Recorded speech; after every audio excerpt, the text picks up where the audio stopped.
I'm Marisa Norcross. And I'm Dave Freund, and this is The Next Page.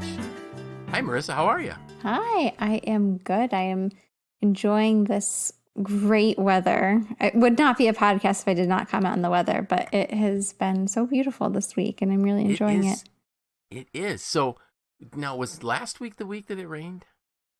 I think we've only had one recording where it was a rainy day. Was it last week or the week before? It was definitely recently, but yes, this is beautiful. You know, we've had some slightly cooler days, which gives me a glimpse into fall, which I do love fall. Yes. But while I'm very happy to be here recording, I am looking forward to my evening walk because it is just beautiful out. Oh, yeah. Well, so I did mine this morning, and it was so chilly that I had to wear a vest. I put a fleece vest on. I looked at like 53 degrees. Yeah, I better put something on. That's funny. Wow, it was in the 50s. Yeah, it was beautiful. Oh. Mm-hmm. So, when I sent you my post and the title said, "Don't leave home without it," what were you thinking? Like, what is Dave doing now? What path of insanity has he gone down? I think my first thought was yeah, I'll never leave the house without my mask. And it had nothing to do with masks. It had nothing to do. Right, but it does have something to do with what I think is really critical for us in a time when we need to wear masks, and even after we don't need to wear masks. So, and that was empathy. You know, I've really been thinking a lot lately, and about the challenges that our country faces, the challenges our community faces, and I really think that something that is lacking, that is so critical for leadership. I cannot state this. I can't find a way to state it more profoundly, is leaders have to have empathy. They can't lead as dictators. They can't lead by command and control, especially when we're in uncertain times, when we as leaders don't know what the day will bring or what the afternoon will bring. We never really did. We just thought we did. But our teams are smart enough to realize that there's a lot of answers we don't have as we sit here talking today. And I realize we record typically a week before this gets released. But will we have school? How will we have school? Tremendous amount of uncertainty for parents, for teachers, for administrators. And yet there's so many people that are so angry with everybody because I want to know what your plan is and I want to know now. Well, guess what? I'd love to be able to tell you my plan, but I can't tell you my plan. If we could just show a little bit of empathy. So when you did realize that I was talking about empathy, what were your initial thoughts? Truthfully, my initial thoughts went straight to how important it is to talk to kids about empathy. Yes. Oh, I love it. Because I think empathy, and we talked about this before we hit record, but empathy is kind of like hard. It's sometimes hard to understand. It's hard to absolutely define and explain. And so you and I did some Google searching of our own, and I found some helpful diagrams and things like that. And I think that it can be hard to explain or understand with words because it really needs to be explained through practice and through example. So that was kind of my first thought, and note to self to make sure I'm practicing that with my children. But it really caused me to think, because I think we often think like those things are on autopilot for us, right? Like, of course I'm empathetic. Right. I'm a human being. Of course I can be, sympathetic and empathetic and compassionate and all the things. But defining that and really thinking about it on its own is helpful, I think, for me, and probably for others who haven't sat down and actually thought about empathy on its own. Yeah, I love how you said it's taught, and one of the points that I put in my post was, there's this get along ability, the things that we should have learned when we were in elementary school. I remember in kindergarten looking at my report card and talking about it with my mother, and father, and it was like, okay, basically, does he play well with others? Mm-hmm.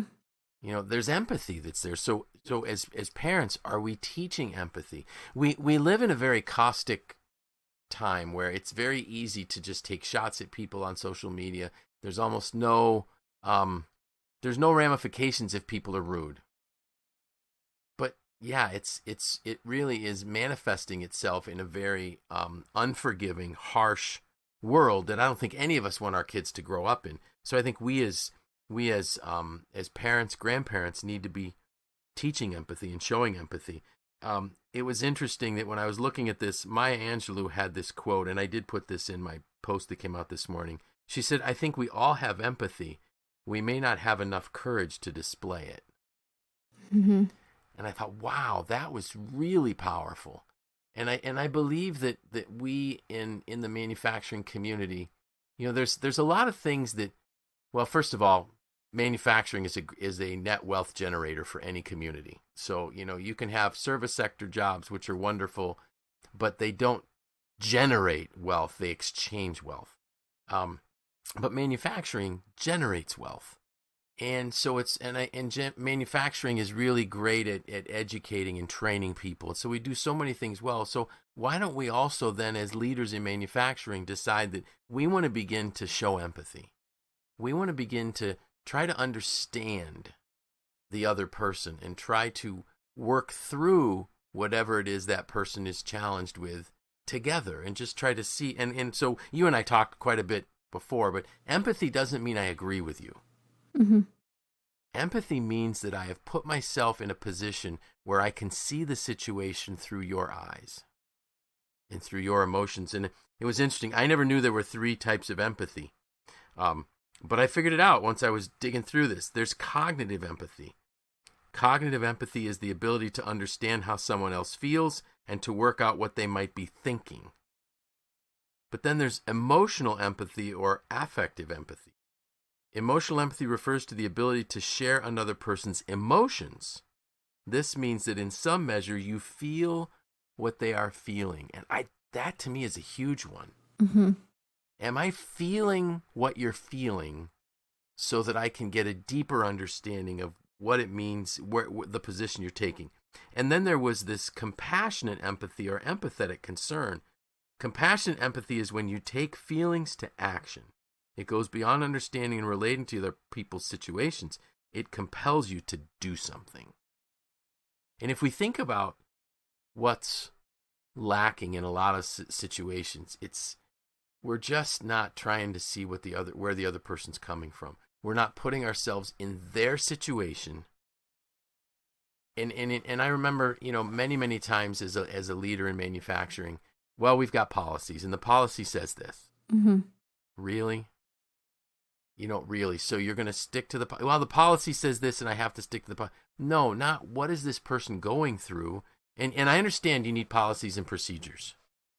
But boy, I always tried to write into the policies that we had a bit of an opportunity for me to go outside the policy and forgive something if I needed to, based on, you know, extenuating circumstances. Mm-hmm. Because none of us are on our top of our game every day of the week. And there's so many things that are creating uncertainty for us as we go through life. I found 2 interesting additional quotes. President Barack Obama said, "The biggest deficit that we have in our society and in the world right now is an empathy deficit. We are in great need of people being able to stand in somebody else's shoes and see the world through their eyes." And the other quote I found was from George W. Bush. "At our best, we practice empathy, imagining ourselves in the lives and circumstances of others. This is the bridge across our nation's deepest divisions." You know, and wow, if you know, here we have a Democrat president and a Republican president. Listen to what they said.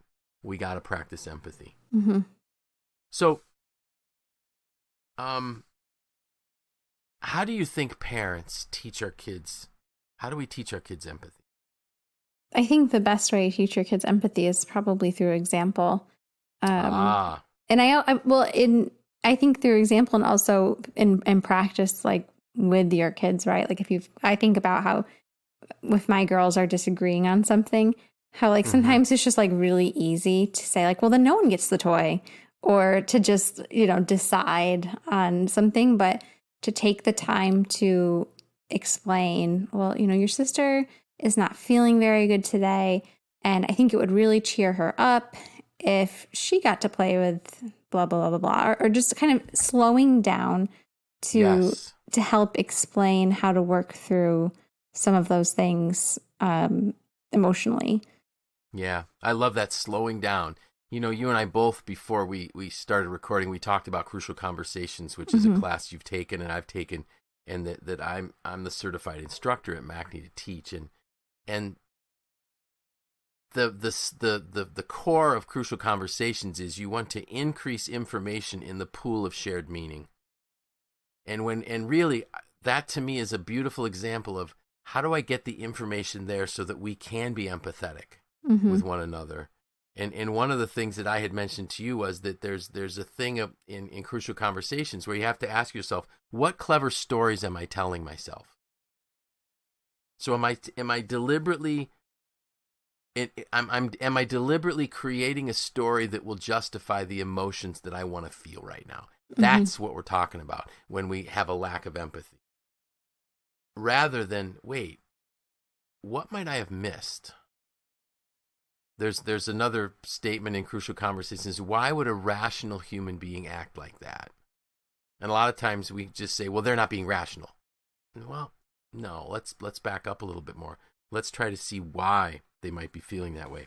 I found something that was also, just so people think it's not just you and I thinking this is important. In October 2017, Inc. magazine said empathy is the most important soft skill you will need to succeed. Wow.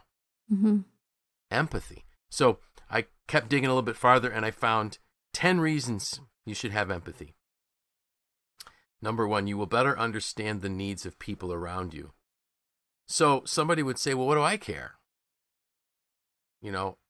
Doesn't somebody need to think about my needs? Well, I think it was Zig Ziglar that said, if you help other people get what they want, they'll help you get what you want. Yep. In my emotional intelligence class that I taught this morning, there's this exercise you do where you take 3 circles, and one circle is what's required, and then another circle is what are my needs, and the third circle is what are your needs. And so if we look at what is, if I'm trying to influence you to get something done that we both realize needs to be done, I got to look at, okay, what do I need and what do you need? And if I help meet your needs, you will help meet my needs, and we're going to accomplish what we need to accomplish. So really, it's just, if we try to understand where somebody else is coming from, we have a greater amount of influence with them. And we can bring them along to come up with a better solution. Number 2, you will more clearly understand how you affect others. By understanding another person's viewpoint, you can elevate more clearly how your words and actions affect or influence them. I thought, wow, that was really good. This is another one. It's like right out of Mastering Emotional Intelligence. You will understand nonverbal cues. Yes, that's a good one. Wow, isn't that? Yeah. So what do we mean when we say nonverbal cues? What do you think that means? I mean, thinking about this in practice, like if someone appears tired, right? Like if their nonverbal cue is maybe they were up all night with a crying baby. Why might they not be thinking clearly right now? Well, because they were up all night. Or body language, general body language. Exactly. And things like that. Yeah, exactly. The simple body language, facial expressions. Do they make eye contact with you when you walk in the morning? Last year at Live to Lead, Chris Hogan said, I asked one of my direct reports once, how are you? And she said, fine, but her eyes told me something else. That's looking for nonverbal cues. Number 4 here said, you'll be better at your job. And I love this. Besides better knowing and understanding your colleagues, empathy will make you more efficient and an effective provider to your clients. You will be better able to read or anticipate the needs of your clients or customers at work.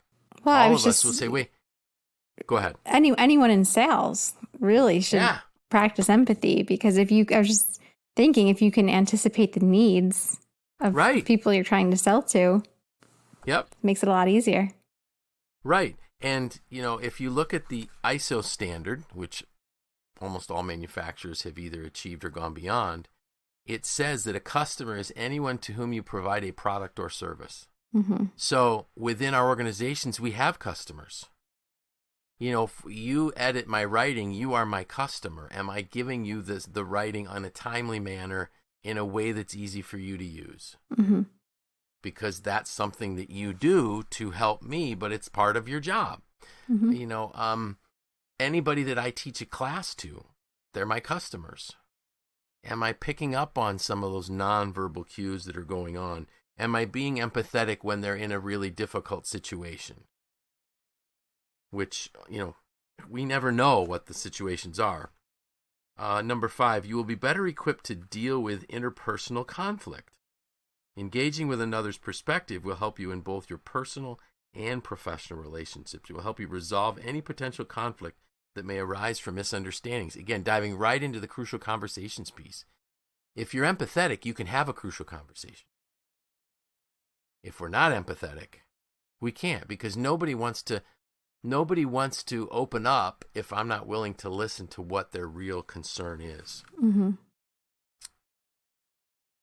I thought this one was interesting. You will more accurately predict other people's behavior. So that's kind of interesting. By focusing on what motivates other people's behavior, you will be able to understand how to interact with people you work with or are close to. You may also be able to predict their actions or reactions. And I think this is, if we think about how critical that one is, to be able to better predict people's reactions.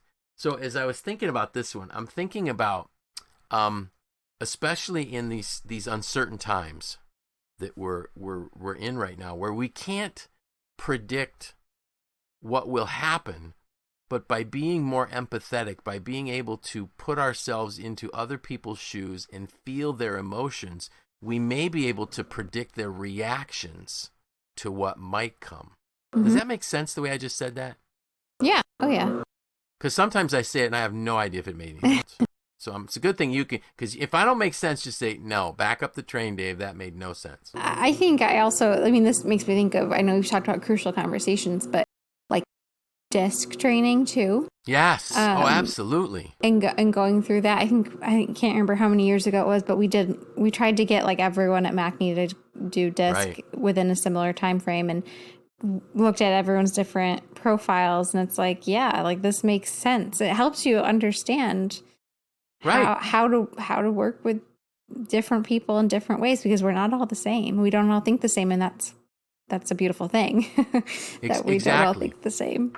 With our office restart, or whatever we want to call it, mm-hmm. Being able to understand, okay, who has greater concerns and fears on the team? Mm-hmm. Now I'm not saying who's good and who's bad. I'm just saying who has some greater fears based on a life situation, whatever it might be. Do they have an immunocompromised person at home? So are they going to be more concerned, or which of our employees really needs to get into the office? Because I shared with you before we started recording, my wife said to me after a couple of days of me being kind of grumpy, I think you need to go be around some people. Mm-hmm. So I said, I went to Lowe's, that's probably not what she expected. I didn't come home with any tools, so that's really good. No, but she was right. She picked up on the fact that I wasn't having enough social interaction. Mm-hmm. And I needed that. So it was great that she could empathize rather than just say, stop being a grump. She knew me well enough to say, I think you need to go be around some people. Let's go do something, type of thing. But you're right. We can predict how people are going to react because we have already spent some time with empathy and we've gotten to know them. Number 7, you'll be better able to motivate the people around you. If you know what motivates others, how they want to be treated and what they want to achieve, then you'll be better equipped to inspire and motivate them. You will more effectively convince others of your point of view. Now, think about that. How many people would say, man, I just wish I could convince people easier? You can. So the key here is by being empathetic, I'm thinking from their perspective, which helps me formulate my proposal. I was going to say argument, but that sounds argumentative. But I can formulate my proposal better. Mm-hmm. I tailor it to the person that I'm trying to interact with. We'll learn to look at the bigger picture. I love that too, because you know what? I think that my world is the most important part because that's the world I kind of live in. But wait, that's only a small portion of the world. Basically, we're going to become a better leader, better worker, and a better friend. Because people really want to know, am I understood? So I think as we head out into what is really going to be an uncertain fall, autumn, the only thing that we know is going to happen is we're going to have some really beautiful weather. Mm-hmm. We know that. The leaves are still going to turn colors. You know, the pumpkins are going to turn orange. There's going to be all kinds of fall fruits, you know, the late summer, early fall, the apples, the grapes, all of those things. That's going to happen. Mm-hmm. But there's still a lot of uncertainty. But we can really make the most of it if we're just a little bit more empathetic. Make sense? Makes sense. All right. So now you want to know what are we talking about next week, right? Mm-hmm. So in my post, I actually said that there were two things that leaders need as we face, you know, these stormy waters. Call it that. Rough waters ahead. One of them is empathy. The other one is vision. Because our teams, you know, they love the fact that we're reaching out. We're really trying to connect with them emotionally and mentally. But they still want to know, hey, boss, do you have a clue as to where we're going? Mm-hmm. So I think vision is also key. You know, there's the proverb that says, where there is no vision, the people perish. So we got to have some vision as well. So I'll probably try to do some thinking and some writing on vision before next week. Great. I laid my pen down rather hard right there on the table, so that means I'm done. Anything exciting coming up? No, I can't. We just celebrated Lena's second birthday, so that's right. Happy birthday, Lena! Yeah, we did commit to making that like a week-long celebration, but good. Yeah, so I think we're still just, you know, enjoying time outside while we have it, and yes, swimming in the pool, all that kind of stuff. That is awesome, and you know, we are really getting into one of my favorite times of the year, which is late summer, early fall. I love early fall. You still get those warm days. You can still use the pool. You can still go swimming, but the nights are cool, so you can have the window open and you know, use a blanket to cover it. It's really great, and there's this exciting anticipation as we wait to see the leaves begin to turn. Yeah, it's exciting, and you know where I'm going. It gets me closer to that most wonderful time of the year. Yeah, all right. I better stop before I get in trouble. So with that, I'm Dave Freund. I'm Marisa Norcross. And this was The Next Baby.